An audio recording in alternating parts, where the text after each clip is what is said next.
As I mentioned in my last video, we went to a future in Croatia this week. To Rovinj in Istria, to be precise. We arrived a little earlier to improve more details for the changeover to clay. On our first day here, we were greeted with rain. Nevertheless, we still had the opportunity to practice for 2 hours later in the afternoon. It was the day before the start of the qualification, so many players were already here. These futures in Istria have a long tradition. They have certainly been around for over 40 years, back then in Yugoslavia. In March, it is usually still quite chilly and rainy, so patience is required for these tournaments. Of course, this also has an impact on the playing conditions here. The courts are mostly deep, there are many long rallies, and the drop shot is a good way to win a point. The practice balls are as usual, otherwise the infrastructure here has developed very well in recent years. We stayed at the Hotel Eden, which is practically right next to the courts, and the hotel offers good quality. The sea is also close by, so you have the opportunity to get away from the action on the courts. There's also a small coffee shop by the sea. When it is not too crowded, a pleasant place for a quiet cup of coffee. The hotel can be booked with full board and offers everything you need, with a gym and a spa area. The rooms and the entire area are well maintained and recommendable. The second day should bring even more rain. No outdoor practice was possible. We therefore had to go to Boric with Mate Dodik and train indoors. The long-time tournament director, Branko Horvat, reserved the court for us, a small advantage for a Croatian player.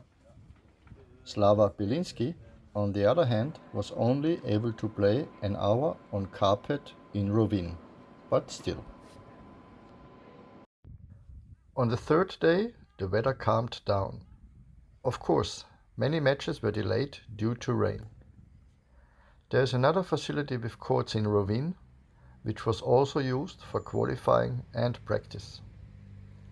Of course, the courts were very wet and deep, but the qualification could almost be completed. One day before the start of the main draw, Mate and Slava were a little more tense. It was time for us to start the matches. Sebastian Sorga did not play a tournament here this week, but next week. However, he traveled here to prepare himself well for the conditions, as practice on clay is not yet possible in Vienna. Yuri Rodionov was in action this week at the Challenger in Phoenix.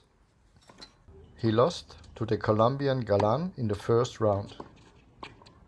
At times, he was able to play his tennis on the court, but unfortunately, he was too cautious in the decisive moments, and that was punished. The next opportunity to improve this will come in Miami.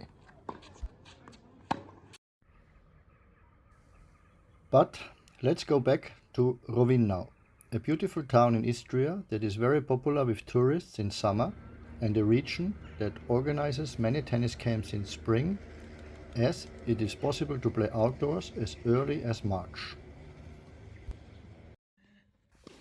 Slava Bilinski won 2 matches, but the quarterfinals were the end of the line.